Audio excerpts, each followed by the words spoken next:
Hello student, তোমরা যারা ক্যালকাটা ইউনিভার্সিটির আন্ডারে সেকেন্ড সেমিস্টারের ছাত্রছাত্রী আছো এবং তোমাদের রাষ্ট্রবিজ্ঞান সাবজেক্টে অনার্স আছে, তোমাদের জন্য আজকের ক্লাসটা খুবই গুরুত্বপূর্ণ। আজকের ক্লাসে তোমাদের ডিএসসিসি 2 পেপার থেকে গুরুত্বপূর্ণ 4টি 5 নম্বরের প্রশ্নের উত্তর নিয়ে আলোচনা করব।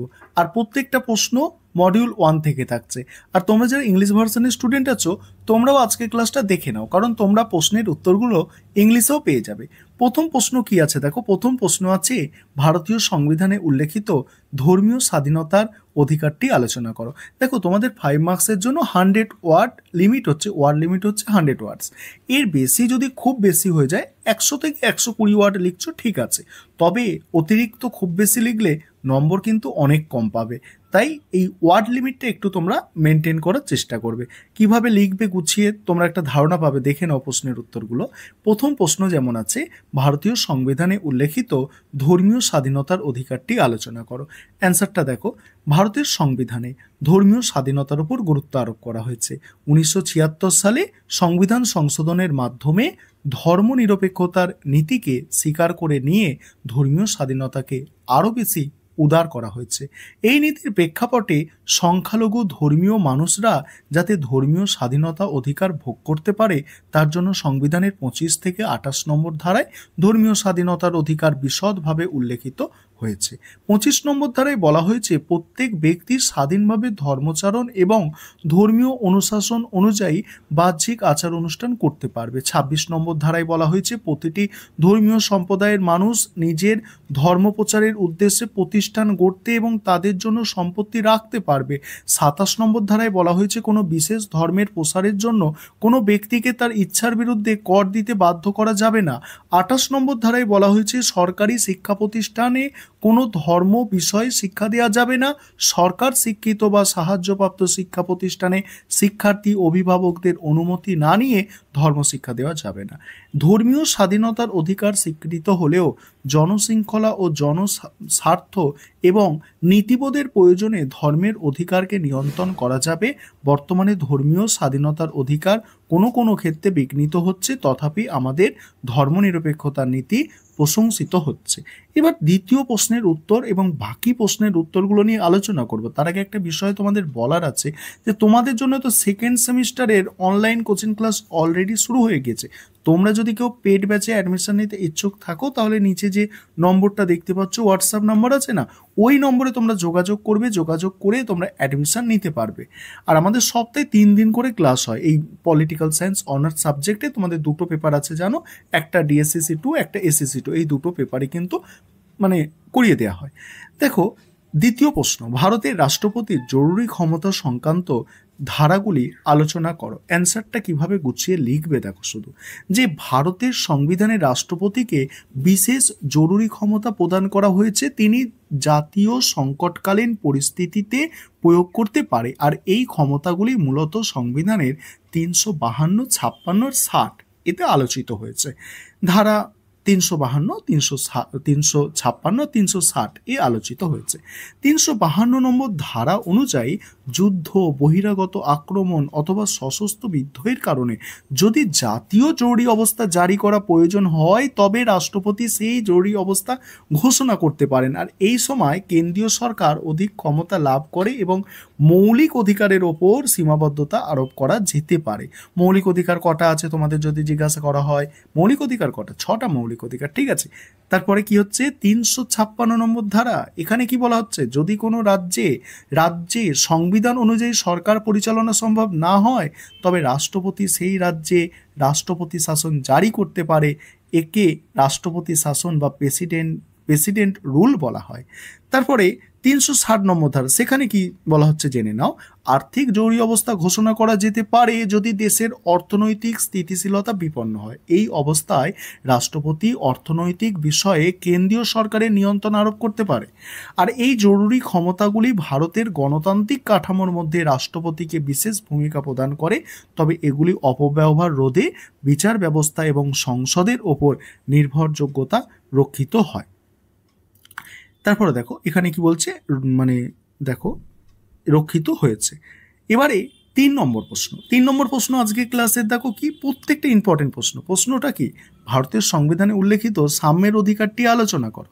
অ্যান্সারটা দেখো, ভারতের সংবিধানে সাম্যের অধিকার মৌলিক অধিকার হিসাবে স্বীকৃতি দেওয়া হয়েছে। 14 নম্বর থেকে 18 নম্বর ধারাতে এটা লিপিবদ্ধ করা আছে। এই অধিকার রাষ্ট্রপতিকে নিশ্চিত করে যে কোনো নাগরিকের সঙ্গে ধর্ম, বর্ণ, জাতি, লিঙ্গ, জন্মস্থানের ভিত্তিতে বৈষম্যমূলক আচরণ করা যাবে না। 14 নম্বর ধারা অনুযায়ী সকল নাগরিক আইনের দৃষ্টিতে সমান এবং সমান আইনি সুরক্ষা পাওয়ার অধিকারী। 15 নম্বর ধারা, এবার 15 নম্বর ধারায় কি বলা হচ্ছে? 15 নম্বর ধারায় বলা হচ্ছে ধর্ম, বর্ণ, জাতি, লিঙ্গ, জন্মস্থানের ভিত্তিতে বৈষম্য নিষিদ্ধ করেছে, তবে মহিলাদের, শিশুদের, সমাজে অনগ্রসর শ্রেণীর উন্নতির জন্য বিশেষ ব্যবস্থা গ্রহণের অনুমতি প্রদান করে। 16 নম্বর ধারা সরকারি চাকরিতে সমান সুযোগের নিশ্চয়তা দেয়, তবে অনগ্রসর শ্রেণীর জন্য সংরক্ষণ ব্যবস্থা রাখতে সক্ষম করে। দেখো, এই যে অনগ্রসর শ্রেণী মানে কি তোমরা জানো, এসসি, এসটি, ওবিসি এইগুলোকে অনগ্রসর শ্রেণী বলা হয়। তারপরে দেখো 17 নম্বর ধারা অস্পৃশ্যতা নিষিদ্ধ করেছে এবং এটি আইনত দণ্ডনীয় অপরাধ হিসাবে গণ্য করেছে। অস্পৃশ্যতা মানে কি, ও হিন্দু, ও মুসলমান, ওকে ছোঁয়া যাবে না, ঠিক আছে, ওকে এই দোকানে প্রবেশ করতে দেওয়া যাবে না, এইগুলো কিন্তু 17 নম্বর ধারায় অস্পৃশ্যতা বলে দণ্ডনীয় অপরাধ। এমন যদি করেছো ভারতীয় সংবিধান অনুযায়ী, সে কিন্তু অনেকই সাজা পেতে পারে যদি তার বিরুদ্ধে অভিযোগ জানানো হয়, তেমন পদক্ষেপ নেওয়া হয়, ঠিক আছে। তারপর 18 নম্বর ধারা বংশগত বা রাজকীয় উপাধি প্রদান নিষিদ্ধ করেছে। রাজকীয় উপাধি, বংশগত উপাধি মানে কি, মানে সেই রাজা, সম্রাট এরকম কিন্তু এখন নেই, ঠিক আছে। এখন আমাদের দেশ ভারতবর্ষ, সেখানে সর্বোচ্চ ক্ষমতায় আছেন রাষ্ট্রপতি। রাষ্ট্রপতিও কিন্তু নির্বাচিত হন, সেখানে কিন্তু কোনো রাজার ছেলে রাজা এমন কিন্তু নয়, এটাই 18 নম্বর ধারায় বলা হয়েছে। তবে শিক্ষা সংক্রান্ত উপাধি, তারপরে সামরিক উপাধি এর অন্তর্ভুক্ত নয়। দেখো, এই ধারাগুলো ভারতের গণতন্ত্র এবং ধর্মনিরপেক্ষ চরিত্রকে শক্তিশালী করে এবং সামাজিক ন্যায় বিচার প্রতিষ্ঠায় গুরুত্বপূর্ণ ভূমিকা পালন করে। এবারে পরের প্রশ্ন দেখো কি আছে, শেষ প্রশ্ন আজকের ক্লাসের। এই প্রশ্নের উত্তরের কোয়ালিটি দেখো তোমরা কিভাবে লেখা হয়েছে, 100 শব্দের মধ্যে গুছিয়ে লেখা, দেখে নাও। প্রশ্নটা আছে রাষ্ট্রপতি ও ভারতের প্রধানমন্ত্রীর মধ্যে সম্পর্ক আলোচনা করো। রাষ্ট্রপতি এবং প্রধানমন্ত্রীর মধ্যে সম্পর্ক। ভারতের সংবিধানে রাষ্ট্রপতি হলেন দেশের সাংবিধানিক প্রধান আর প্রধানমন্ত্রী হলেন কার্যকারী প্রধান। এই দুই পদের আলাদা ভূমিকা থাকলেও উভয়ের সম্পর্ক ঘনিষ্ঠ এবং পরস্পর নির্ভরশীল। তারপরে কি বলা হচ্ছে দেখো, এখানে ধারাগুলো উল্লেখ করা হয়েছে। এখানে একটা ছোট্ট বিষয় তোমাদের বলি, যে ভারতের যে প্রশাসন ব্যবস্থা আছে, অর্থাৎ শাসন বিভাগ আছে না, শাসন বিভাগের দুটো মানুষেরই গুরুত্ব আছে, একটা হচ্ছে রাষ্ট্রপতি আর একটা হচ্ছে প্রধানমন্ত্রী। উভয় কিন্তু শাসন বিভাগের লোক এবং উভয় পরস্পরের ওপর যদি বন্ধুত্বপূর্ণ সম্পর্ক রেখে কাজ করে, কাজটা কিন্তু খুব ভালো হয়। কারণ তোমরা দেখো, যদি একটা অনুষ্ঠান চলছে, সেখানে ক্যাটারিংয়ের খাওয়া এবং রান্না, ক্যাটারিংয়ের খাওয়ানোর লোক আলাদা এবং রান্নার লোক আলাদা। রান্নার লোক ঠিক যদি টাইম মতো রান্নাটা যোগান দিতে না পারে, তাহলে ক্যাটারিংয়ের লোকগুলো কিন্তু গালাগালি খাবে, যে তারা খাবার দিতে পারবে না, তাদেরই ওপরেই মানুষ কিন্তু একটা ক্ষোভ প্রকাশ করবে। ঠিক একই এখানেও ঠিক তেমনই আছে। চলো লাইভ ক্লাসে তোমাদের আরও বিস্তারিত করে এগুলো আলোচনা করব। তোমরা যারা পেড ব্যাচে আছো, এখন তোমরা এগুলো একটু বুঝে নাও, ঠিক আছে। কি বলা হচ্ছে দেখো, ধারা 74-1, কোথাকারের ধারা? ভারতের সংবিধানের ধারা 74-1 অনুযায়ী রাষ্ট্রপতির কাছে প্রধানমন্ত্রীর নেতৃত্বাধীন মন্ত্রিসভা পরামর্শ দেবে। তাহলে কি রাষ্ট্রপতির কাছে প্রধানমন্ত্রীর নেতৃত্বাধীন মন্ত্রিসভা পরামর্শ দেবে এবং রাষ্ট্রপতি সেই পরামর্শ অনুযায়ী কাজ করবেন। অর্থাৎ রাষ্ট্রপতি সরাসরি শাসন করে প্রধানমন্ত্রীর উপদেশ অনুযায়ী দায়িত্ব পালন করেন, অর্থাৎ রাষ্ট্রপতি সরাসরি শাসন না করে প্রধানমন্ত্রীর উপদেশ অনুযায়ী দায়িত্ব পালন করেন।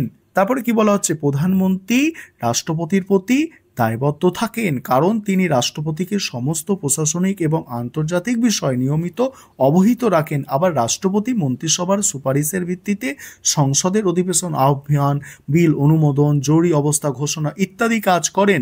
রাষ্ট্রপতি ও প্রধানমন্ত্রীর মধ্যে সম্পর্কটি মূলত গঠনমূলক এবং পরামর্শমূলক। রাষ্ট্রপতি কখনো সহজ প্রশ্নকারী হিসাবে প্রধানমন্ত্রীকে সংবিধান সম্মত পদক্ষেপ নিতে উৎসাহ দেন। এইভাবে ভারতের সংসদীয় গণতন্ত্রে রাষ্ট্রপতি ও প্রধানমন্ত্রীর সম্পর্ক ভারসাম্যপূর্ণ, যেখানে রাষ্ট্রপতি মর্যাদাপূর্ণ অবস্থায় থাকে আর প্রধানমন্ত্রীর নেতৃত্বে সরকারের ধারাবাহিকতা ও স্থিতিশীলতা নিশ্চিত করেন। এবার তোমরা যারা ইংলিশ ভার্সনের স্টুডেন্ট আছো তোমরা প্রশ্নের উত্তরগুলো দেখে নাও। এবার তোমরা যারা ইংলিশ ভার্সানের স্টুডেন্ট আছো তোমরা প্রশ্নের উত্তরগুলো দেখো, আমি স্ক্রল করে যাচ্ছি, তোমরা দেখে নাও। আর আমাদের ইংলিশ ভার্সানে অনলাইন ক্লাস হয় না, অর্থাৎ পেড ব্যাচে ক্লাস হয় না, তবে তোমরা স্টাডি মেটেরিয়াল পারচেস করতে পারবে, অর্থাৎ ইংলিশ ভার্সানে তোমরা স্টাডি মেটেরিয়াল পারচেস করে পড়তে পারো। এই কোয়ালিটির, এই যে নোটসের কোয়ালিটি দেখতে পাচ্ছ তোমরা, এই কোয়ালিটির নোটসই তোমরা সেক্ষেত্রে পাবে। দেখে নাও তোমরা প্রশ্নের উত্তরগুলো, তোমাদের আমি দেখিয়ে দিলাম। আর তোমরা যারা বেঙ্গলি ভার্সন স্টুডেন্ট, তোমরা যদি এই সাবজেক্টের সম্পর্কে ভালো করে জানতে চাও এবং ভালো নম্বর পেতে চাও, অবশ্যই তোমরা যোগাযোগ করে অ্যাডমিশন নিয়ে নিতে পারো।